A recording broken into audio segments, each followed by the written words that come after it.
Kas tai enegrama?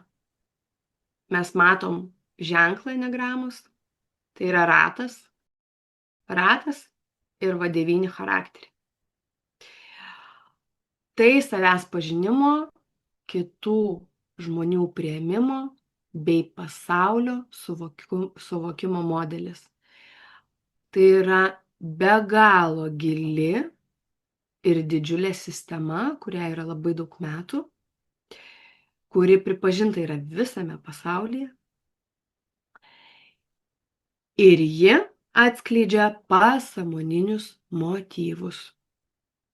Pasąmoninius motyvus, kurie suformuoja mūsų elgesį, vertybes, įsitikinimus, bendravimo būdą, viską. Kūno kalbą. Viską apie mus. Kodėl nėra lengva suprasti savo enetipo, nes tai yra pasąmonė, pasąmoniniai dalykai.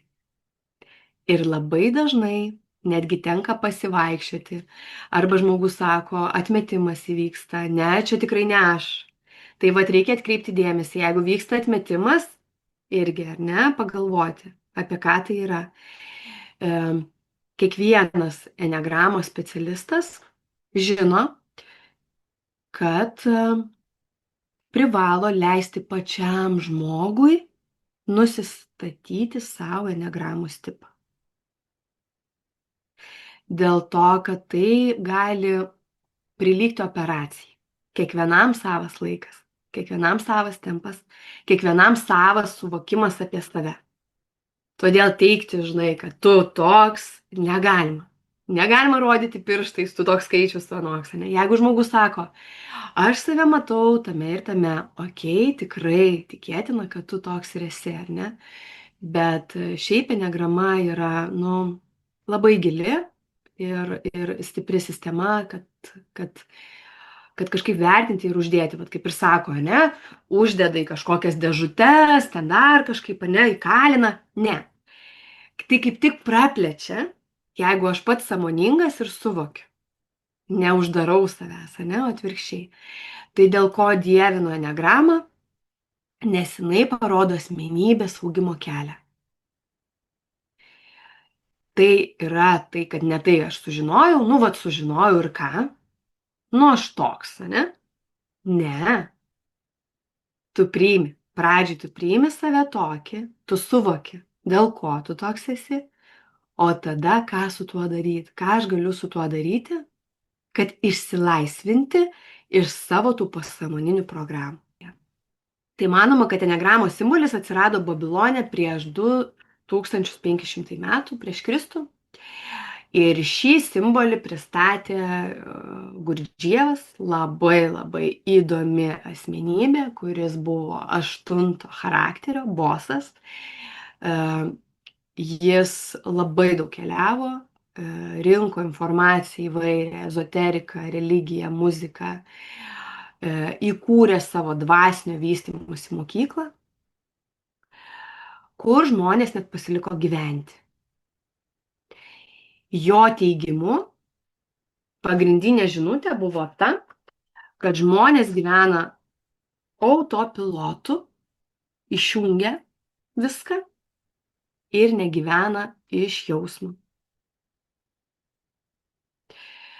Todėl būdavo jis pirmasis, jeigu neklystu, kuris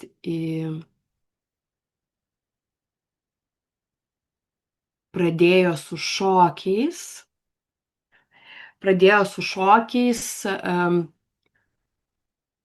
kaip ekstatiniai dabar šokiai, ar ne? Tai jisai įkūrė, atvėrė tokią kaip sistemą, ar ne, kur šokdavo žmonės. Šokdavo ir įsijausdavo čia ir dabar. Į kūną, į tą sąveiką su savim, ar ne, pajausdavo. Taip, dar kažką tai galiu pasakyti. Jo, tai jis teigia, kad žmonija dvasiškai degraduoja, kad gyvena automatiškai ir visiškai nesistengia pajausti realybės. Nugyvena gyvenimą autopilotu. ir jis niekada nemokė enegramos asmenybių tipų. Jis labiau kalbėjo apie energetinį modelį, kalbėjo apie visatos įstatymus, įvairius dėsnius. Dar vienas įdomus dalykas, kad jisai, kai keliavo, jisai visur išmokdavo, perimdavo visą kultūrą, išmokdavo kalbą ir per tai jis nagrinėdavo, buvo okultistas. Tai toliau, ar ne? Ičiazo.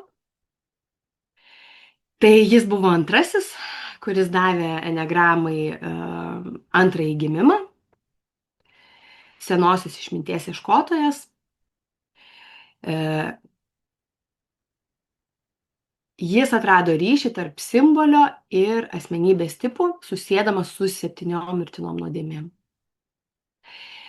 Tai paskui tik pridėjo dar 2 - baimė ir apgavystė, dėl to yra 9 charakteriai. Tai nepaisant to, kad mes turim visas nuodėmės, viena iš jų pasireiškia dažniausiai ir stipriausiai. Nežinau, iš kur yra šita informacija, neatsimenu, nes daug mokausi. Tai, kad buvo taip, kad buvo visiškai uždaras ratas, Ičiazo ir keli žmonės, tai buvo elitas. Buvo griežtai draudžiama kalbėti apie tai, ką jie nagrinėdavo. Ir buvo toksai netgi, kad manipuliaciniais tikslais, ar ne, nes įsivaizduokit, jeigu aš žinau tavo ydą, aš galiu tavim manipuliuoti. Jeigu aš žinau tavo mirtiną nuodėmę, tai ką tai reiškia? Aš galiu tau duoti, tada atimti, ar ne? Mechanizmas kaip veikia. Tada man reikia, vėl duodu ir taip tu esi valdomas. Kas vyksta su pasauliu, ar ne? Vyksta valdymas. Tai čia lygiai taip pat. Ir visa laimė, kad visi tie uždari mokymai ir dalinimaisi, kurie buvo už uždarų durų, išėjo į pasaulį Naranjo dėka. Tai žymus psichiatras, terapeutas, prirašęs begalis knygų, jisai beje yra 5 pagal enegramą. Ir jis pradėjo apie tai kalbėti, atliko klinikinius tyrimus, kuriuos moksliškai pagrindė, ir taip atsirado knyga parengta, ar ne, literatūra, enetipų psichologija. Tai tą, ką mes dabar mokomės, ką mes dabar žinom, tai yra iš Naranjo. Jis labai plačiai mokė, vykdavo pas jį mokymus iš viso pasaulio žmonės. Ir jis labai garsus ir pripažintas kaip autoritetingas psichologas, psichoterapeutas ir psichiatras. Taip, tai dabar ką mes turim? Mes turime enegramos dalis, tai dabar sparnai, ar ne, jeigu vis tiek 9 tipai yra sujungti ratu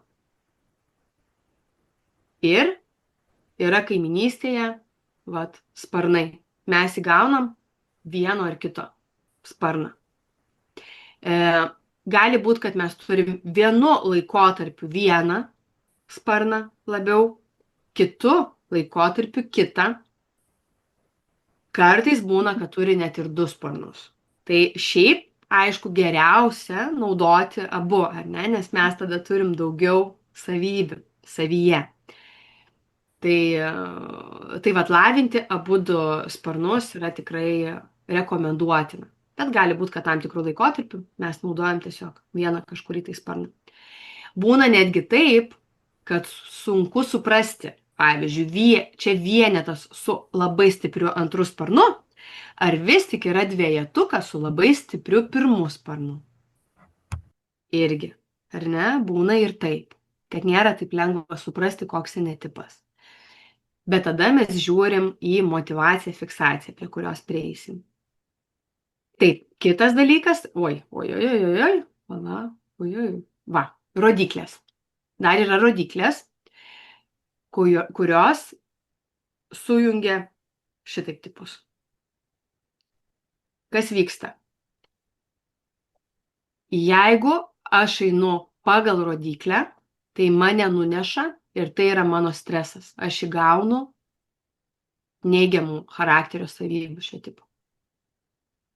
Jeigu einu, turiu energijos pasipriešinti, tada įgaunu teigiamų savybių.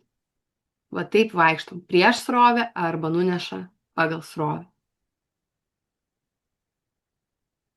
Vadinasi, strese ir komforte. Tai kitaip tariant, yra sparnai ir dar yra rodiklės. Ne? Tai vad kiek mes įgaunam įvairių enetipų charakteristikų. Taip, tai dabar ką mes turim, ar ne? Enegramos centrai. Kiekvieną tipą valdo protas, emocijos arba instinktai. Nepaisant to, kad naudojamės visais 3 centrais, vienas iš jų išvystytas labiausiai. Vienas pas mumis aktyviausias yra. 7, 6 ir 5 yra galvos centro, intelekto centras. Jų poreikis yra saugumas, o pagrindinė emocija yra baimė. Širdies, emocinio centro poreikis yra pagrindinis priėmimas ir emocija gėda. O kūno instinktų centras poreikis pagarba, autonomija ir pagrindinė emocija yra pyktis. Tai pagal tai, va, Aurelija, sakai iškart mano čia, ar ne, tai jau gali spręsti, kad tu esi 7, 6 arba 5. Kas labiausiai išvystyta pas pačią? Ar vis tik yra poreikis saugumas ir bazinė emocija baimė? Ar yra labai svarbu priėmimas ir emocija gėda? Ar vis tik svarbiausia būtų pagarba ir emocija pyktis?